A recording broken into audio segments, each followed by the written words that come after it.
ओम साई राम। अनंत कोटि ब्रह्मांड नायक राजाधिराज योगीराज पर ब्रह्म श्री सच्चिदानंद सदगुरु साईनाथ महाराज की जय। अध्याय 45 साईं सच्चरित हम लोग पूर्ण कर चुके हैं। आज जो मैंने आपको फेसबुक पे अपडेट दिया था,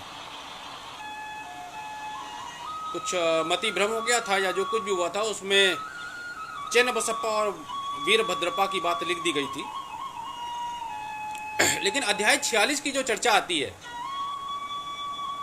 वो चेन्न बसप्पा और वीरभद्रप्पा की नहीं है, वो अध्याय 47 है। आज जो हम चर्चा कर रहे हैं,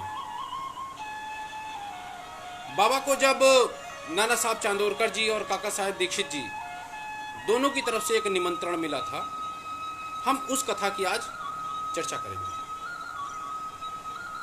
जो चेन्न बसप्पा और वीरभद्रप्पा वाले ये जो किस्सा है, ये हम लोग कल करेंगे।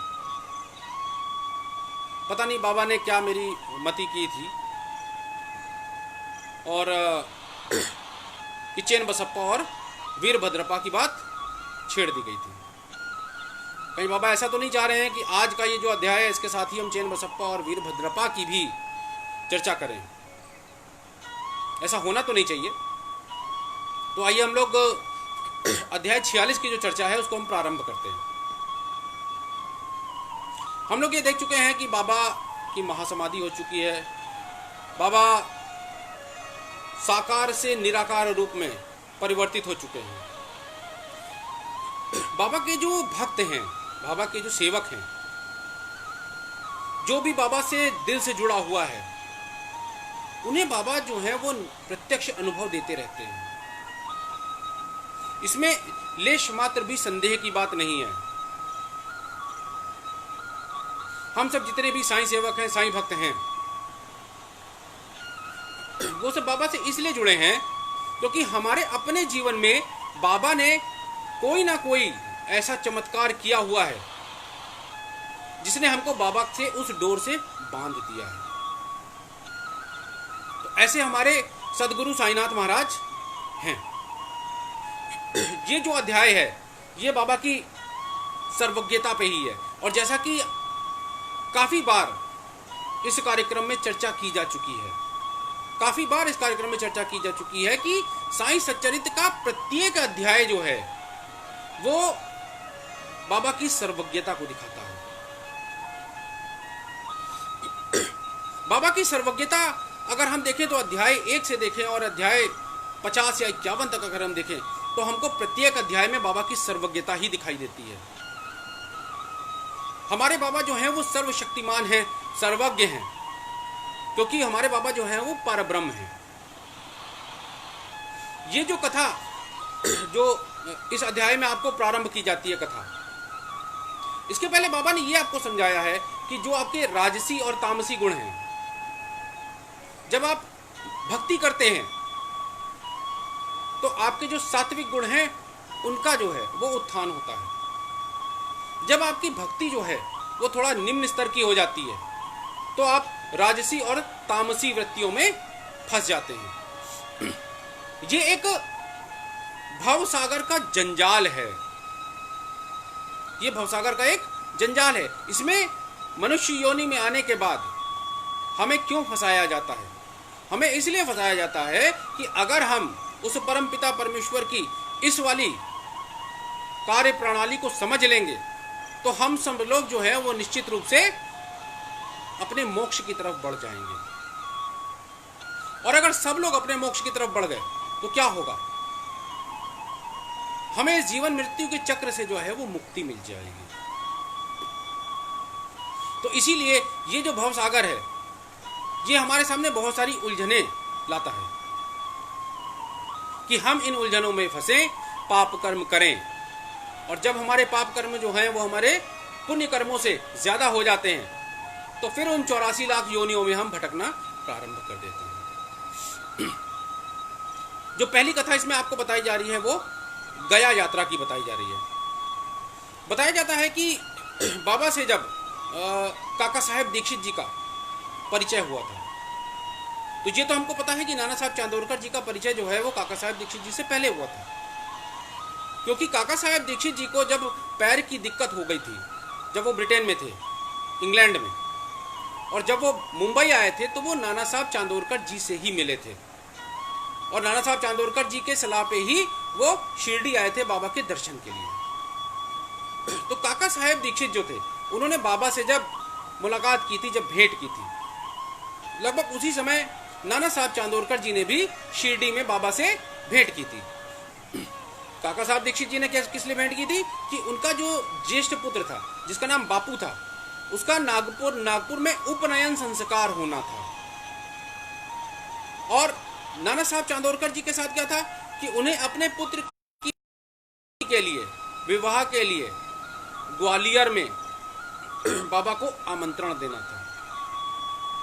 जैसा कि हम लोग को सबको मालूम है कि बाबा जो है वो शिरडी से नीम गांव और नीम गांव से राहता, केवल इतना ही उन्होंने भ्रमण किया था। इसके अतिरिक्त वो कहीं भी अपने सशरीर नहीं गए थे। उनकी उपस्थिति तो हमको हर जगह दिखाई देती है, चाहे वो गोवा हो, चाहे वो मुंबई हो, चाहे वो कर्नाटका हो, हर जगह उनकी उपस्थिति दिखाई देती है। लेकिन सशरीर उपस्थिति जो है वो हमको कहाँ पे दिखाई देती है? या तो शिरडी में दिखाई देती है, या नीमगांव या राहता। तो जब इस प्रकार का कोई निमंत्रण बाबा के पास आया तो बाबा इस प्रकार का निमंत्रण जो है वो अस्वीकार नहीं करते थे।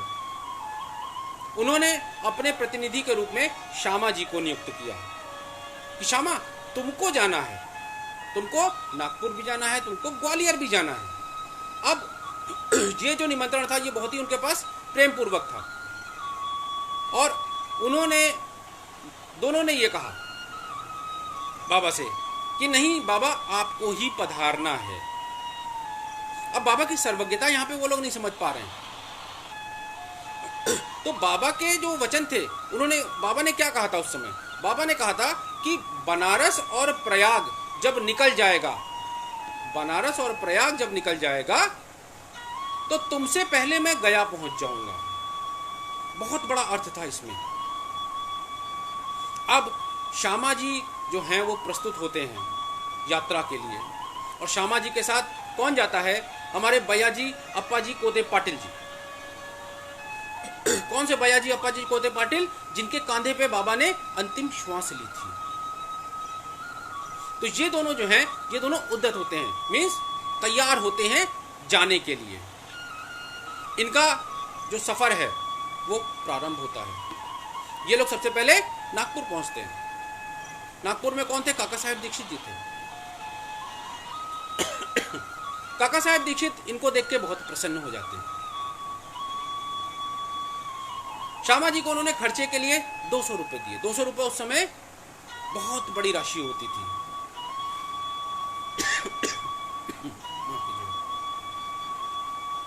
उस राशि को प्राप्त करके श्यामा जी बहुत प्रसन्न हुए थे। बाबा ने एक प्रकार से अपने भक्त की झोली भरने के लिए भी ये वाली लीला रची थी। नागपुर से उन लोगों ने प्रस्थान किया ग्वालियर के लिए।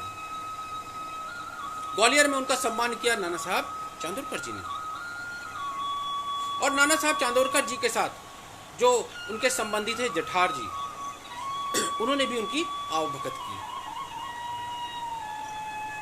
इसके बाद ये दोनों जो हैं, ये दोनों अयोध्या पहुंचते हैं। अयोध्या में जठार जी के जो व्यवस्थापक, जो मैनेजर थे, उन्होंने इनकी आवभगत की। जठार जी ने इनका जो लक्ष्मी मंदिर था उसमें रहने की व्यवस्था की थी,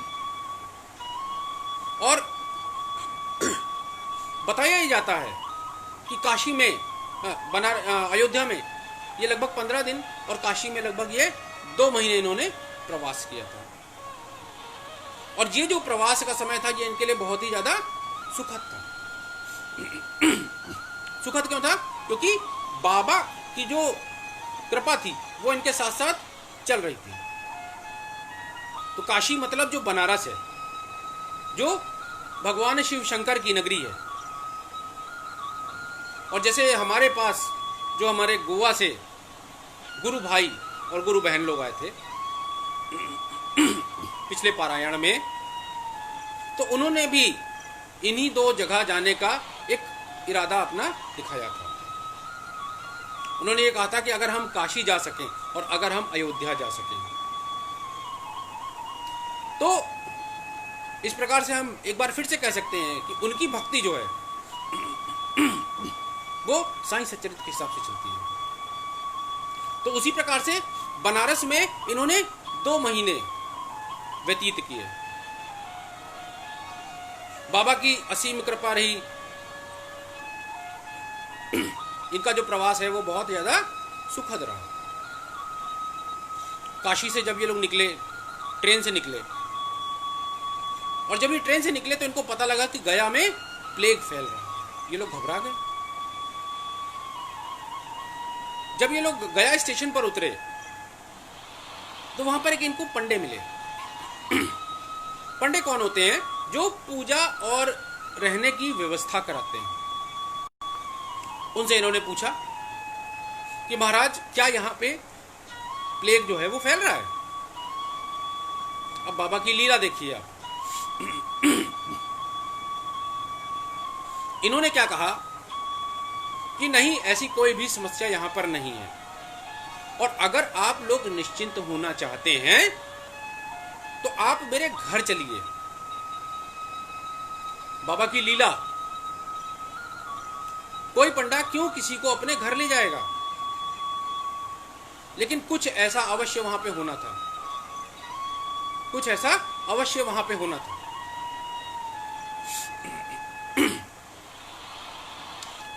ये पंडा जब इन दोनों महाशयों को, मतलब श्यामा जी को और बयाजी अप्पे कोते पाटिल जी को, इन दोनों को जब अपने साथ अपने घर ले जाता है, धर्मशाला नहीं टिकाता है, तो ये लोग देखते हैं कि उसका घर तो बिल्कुल एक महल जैसा है, बहुत भव्य है, और उसमें तो बहुत सारे लोग रह सकते हैं। ये लोग बहुत प्रसन्न हो जाते हैं। और अचानक श्यामा जी क्या देखते हैं कि जो उसका भवन है उसके मध्य भाग में बाबा का एक बहुत विशाल चित्र लगा हुआ है। उस चित्र को देखते ही श्यामा जी को बाबा की बातें स्मृति हो जाती हैं। बाबा ने क्या कहा था कि बनारस और प्रयाग निकल जाएगा और तुम्हारे गया पहुंचने से पहले मैं वहां पे पहुंच जाऊंगा।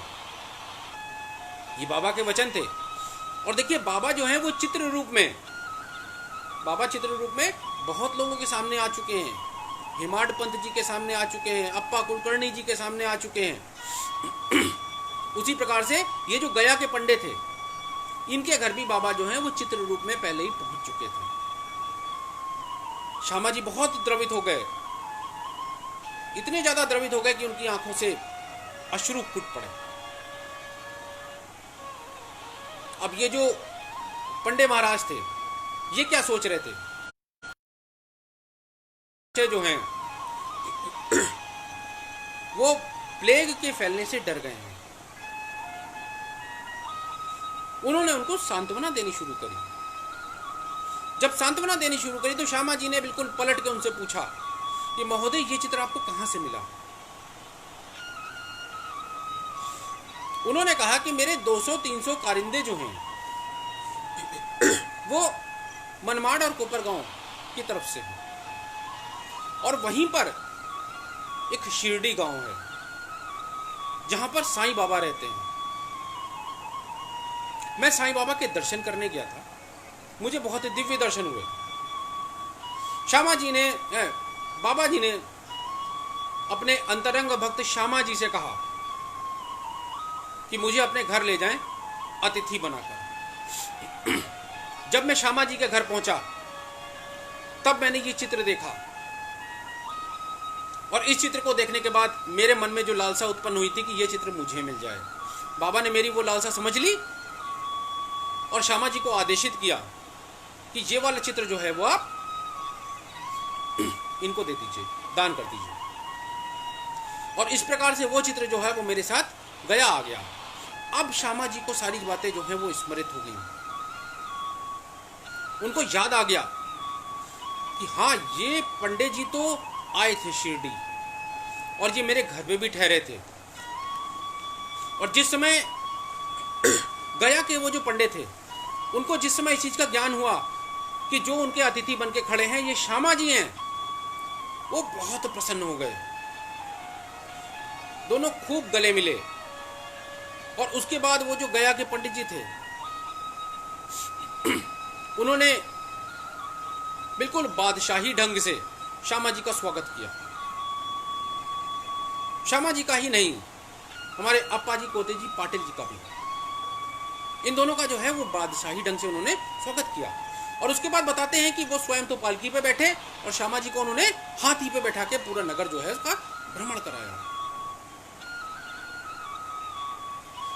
जितने दिन वो गया रुके, उनकी हर प्रकार से सुख सुविधा उसका ध्यान उन्होंने रखा। इस प्रकार से हम देखते हैं कि बाबा के जो दो वचन हैं, वो वाले वचन वो सत्य सिद्ध हुए कि मैं तुमसे पहले ही गया पहुंच जाऊंगा। बाबा का कोई भी वचन जो है वो असत्य नहीं होता है।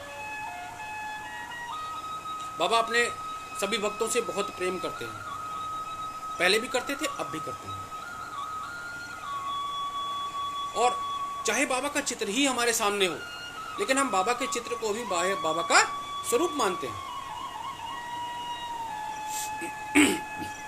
एक दूसरी कथा जो यहां पे आ रही है, वो दो बकरों की कथा आ रही है। ऐसा था कि बाबा एक बार लेंडी बाग से वापस आ रहे थे। जब लेंडी बाग से वापस आ रहे थे तो उन्होंने बकरों का एक झुंड देखा। एक चरवाहा था, वो बकरों का झुंड लेके जा रहा था। उसमें से दो बकरों को देखकर बाबा उसकी तरफ आकर्षित हो गए। उन्होंने उन दोनों बकरों को उससे मोल खरीद लिया। और मोल कितने में खरीदा? 32 रुपए में। आसपास जितने भी भक्त थे, जो भी उनको देख रहे थे, उन्होंने सोचा कि अरे बाबा तो ठगे गए भाई। क्यों ठगे गए? क्योंकि उस समय बकरे का मूल्य जो है वो 4 रुपए से अधिक नहीं होता था। तो इस प्रकार से अगर वो दो बकरे सोच रहे थे तो उनको 8 रुपए व्यय करने चाहिए, तो उनको 2 बकरे जो है वो मिल जाते। लेकिन यही अंतर है हम में और बाबा में, यही अंतर है हमारी अज्ञानता में और उनकी सर्वज्ञता में। हम जो तात्कालिक स्थिति है उसको देख रहे थे, और बाबा क्या देख रहे थे? उनके पूर्व जन्म के कर्म देख रहे थे। सबने उनसे पूछा, तात्या जी ने पूछा, श्यामा जी ने पूछा कि बाबा ये जो आपकी लीला है इसका क्या कारण है? आपने इन दोनों बकरों को इतना महंगे दामों में क्यों खरीदा? बाबा ने फिर 4 सेर दाल मंगवाई। उन दोनों बकरों को 4 सेर दाल खिलाई। फिर बाबा ने उस कथा के विषय में उनको बताना शुरू किया। अब यहां पर एक चीज आपको ये समझना है कि ये भी कोई पूर्व जन्म की ही कथा है। बाबा ने बताना शुरू किया कि ये 2 बकरे जो हैं ये वास्तव में पूर्व जन्म में 2 भाई थे। इन दोनों भाइयों में बहुत प्रेम था। छोटा भाई जो था वो बहुत मेहनती था, उसने बहुत मेहनत की थी, खूब धन अर्जन किया था। बड़ा भाई जो था वो कोई कार्य नहीं करता था, इसलिए उसके मन में ईर्ष्या उत्पन्न हो गई थी। ईर्ष्या उत्पन्न हो गई थी कि मैं अपने छोटे भाई का हाथ करूं, घात करूं, उसको मार दूं और उसकी जो धन संपत्ति है, उसकी जो संपदा है, उस पर मैं अपना अधिकार कर लूंगा। बहुत प्रयास किया उसने, लेकिन फिर भी वो सफल नहीं हुआ था। अंत में जो बड़ा भाई है उसने छोटे भाई के लाठी से सर पर वार किया और प्रत्युत्तर में छोटे भाई ने तलवार से उस पर वार किया, और इन दोनों ही वजह से छोटे भाई की भी मृत्यु हो गई और बड़े भाई की भी मृत्यु हो गई। लेकिन जो उनके ये कर्म थे उसकी वजह से उनको बकरे की योनि मिली। बकरे की गति क्या होती है? बकरे की गति भी इसी तरह से कटना होती है। तो मतलब उनको जो अपने पूर्व जन्म के पाप थे उसका परिणाम अभी पूरा नहीं मिला था, और इसके बाद पता नहीं इनको कितनी और योनियां मिलती। तो बाबा ने कहा कि इन दोनों बकरों को देखकर मुझे उन दोनों भाइयों की स्मृति हुई। मुझे उन पर दया आ गई। और तुम्हें ये लग रहे हैं कि मैंने इनको बहुत महंगे में खरीदा है, लेकिन जैसा कि तात्या जी और श्यामा जी का ये समझना था, तो बाबा ने वो 2 बकरे जो हैं उस ग्वाले को वापस कर दिए। यहां पर यह बात सिद्ध होती है कि बाबा के हृदय में केवल अपने भक्तों के लिए ही नहीं, सभी जीव और जंतु, सभी प्राणियों के लिए जो दया भाव था वो बहुत था।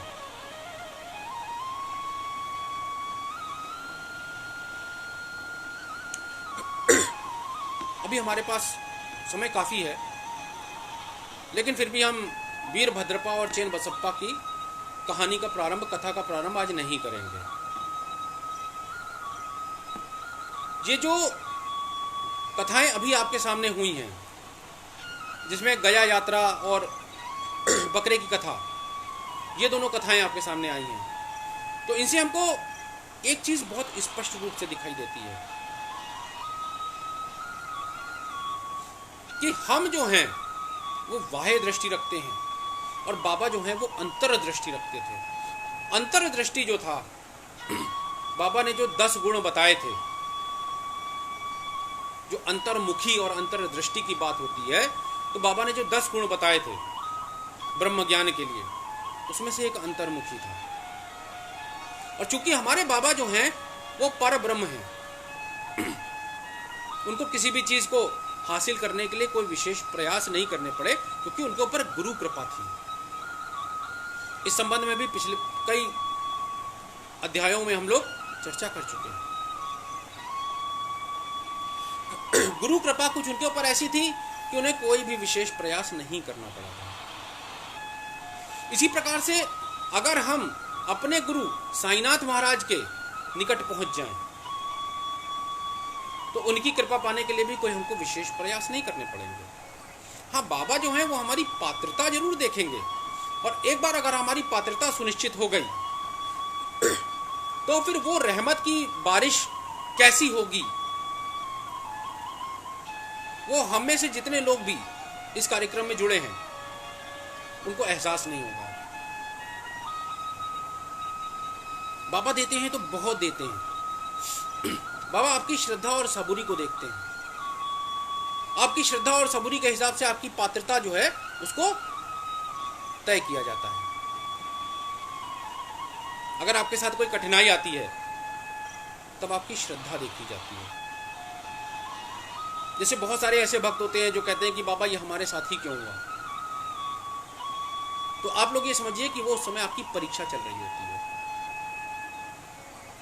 बाबा को भी जब उनके गुरु ने कुएं में उल्टा लटका दिया था, वो उनकी परीक्षा थी। अगर बाहर निकल के बाबा ने ये शब्द ना बोले होते कि मैं तो परमानंद की प्राप्ति कर रहा था, उस स्थिति का मैं बखान कैसे कर सकता हूं, तो शायद बैंकुशा जी उनको अपनी शाला ना ले जाते, और शाला ना ले जाते तो बाबा की गत, बाबा की स्थिति भी अपने उन 3 साथियों की तरह हो जाती जो वन में भटक रहे थे। लेकिन बाबा के ऊपर गुरु कृपा हुई। बाबा की सेवा जो है वो कई तरह से होती है। हम लोग पूजन अर्चन करते हैं, बाबा की सेवा करते हैं। जो हमारा मानव धर्म है उसका अगर हम पालन करें, बाबा ने कहा है कि प्रत्येक जीव में मेरे दर्शन करो। क्या ये संभव है? अगर ये संभव हो जाएगा तो हम किसी में छिद्रान्वेषण कर ही नहीं सकते, हम किसी की बुराई निकाल ही नहीं सकते हैं, क्योंकि हमारे सामने भी बाबा होंगे, बगल में भी बाबा होंगे, पीछे भी बाबा होंगे। तो हम अपने बाबा में कैसे कोई दोष निकाल सकते हैं? संभव ही नहीं है।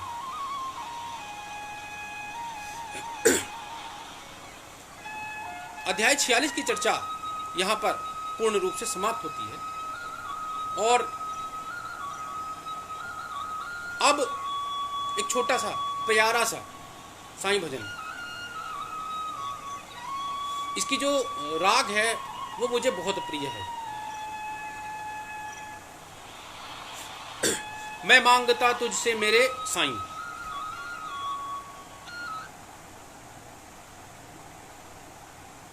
मैं मांगता तुझसे मेरे बाबा,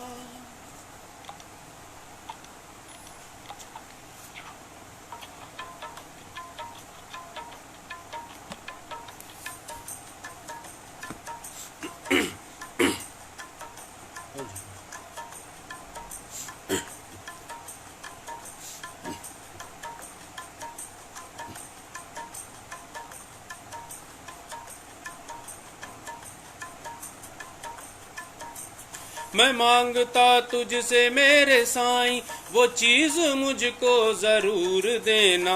मैं मांगता तुझसे मेरे साईं वो चीज मुझको जरूर देना।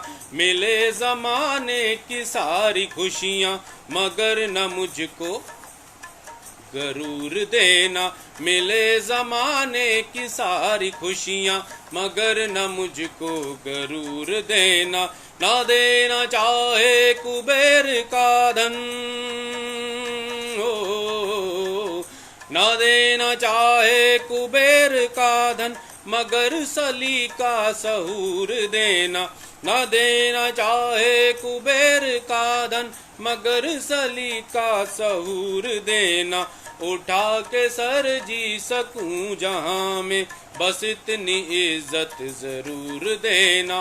उठा के सर जी सकूं जहां में बस इतनी इज्जत जरूर देना।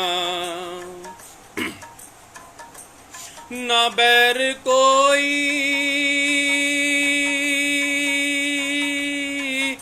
ना कोई नफरत, नजर ना आए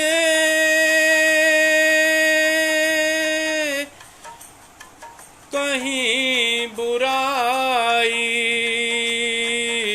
कहीं बुराई।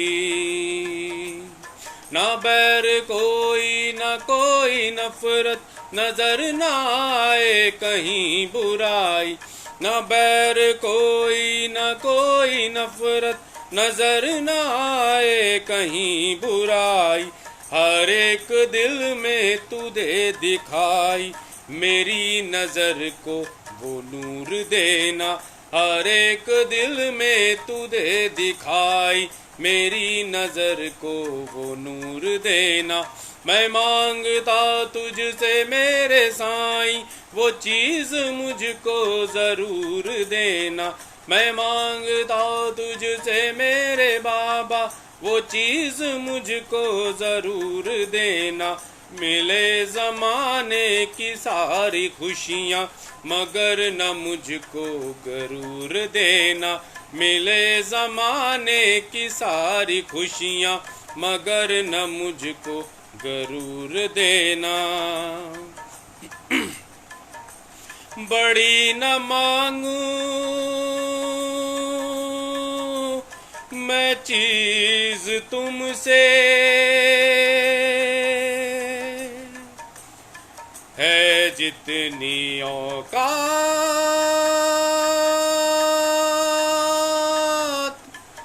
मैं मांगता हूँ,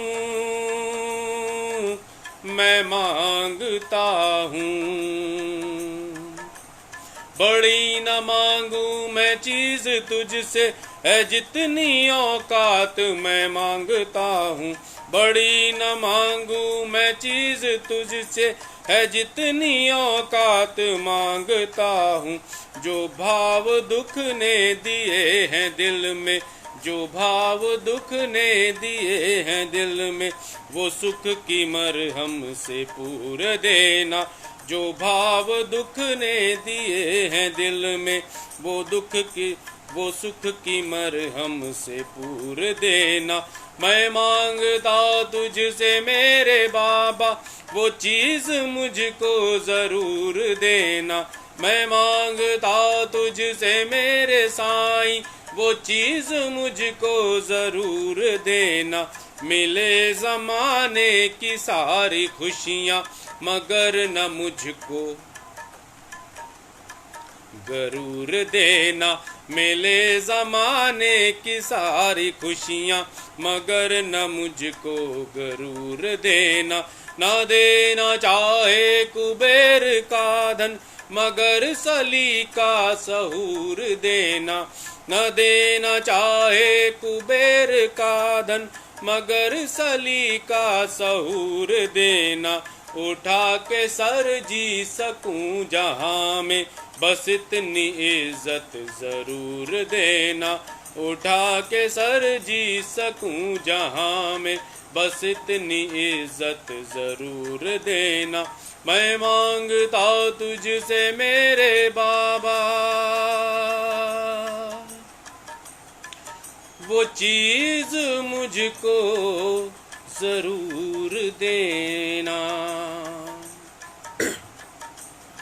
इस भजन के माध्यम से बाबा से मेरा यही मानना है, आगे जो भी आप प्रेरणा दे रहे हो, उसमें जो भी